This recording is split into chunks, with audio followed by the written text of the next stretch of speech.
Gas সংকটের বিষয়ে জানাতে আশুলিয়া থেকে সরাসরি যোগ দিচ্ছেন সহকর্মী ওমর ফারুক। ফারুক, গ্যাস সংকটের কারণে শিল্প কারখানায় কি প্রভাব পড়ছে, বিস্তারিত জানাবেন?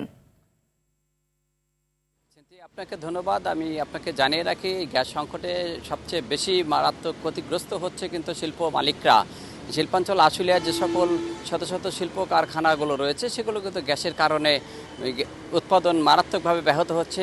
বেশিরভাগ কারখানায় উৎপাদন বন্ধ রয়েছে। যে সকল কারখানাগুলোতে সিএনজি এবং বিদ্যুৎ চালিত রয়েছে, বিদ্যুতের ঘন ঘন লোডশেডিং এবং গ্যাস না থাকার কারণে এই সকল অঞ্চলে কিন্তু উৎপাদন মারাত্মকভাবে ব্যাহত হচ্ছেন। আর এতে কিন্তু আতঙ্কগ্রস্ত হয়ে পড়ছেন শিল্প কারখানার শ্রমিকরা।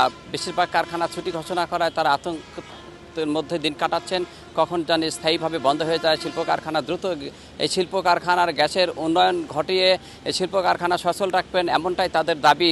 তো শিল্প মালিকরা যেমনটা বলছেন, তারা কিন্তু বলছেন তাদের যে শিপমেন্ট সেটি তারা সময় মতো ডেলিভারি দিতে পারছেন না, যে কারণে পরবর্তী অর্ডার নিয়ে তারা শঙ্কিত হয়ে পড়েছেন এবং তারা কোটি কোটি লোকসানের মুখে পড়েছেন। তাদের এই মাস শেষ হলেই তাদের শ্রমিকের বেতন গুনতে হবে, সেই বেতন কিভাবে দেবেন, তারা শিপমেন্ট করতে না পারলে তারা বেতন দিতে পারবেন না শ্রমিকের।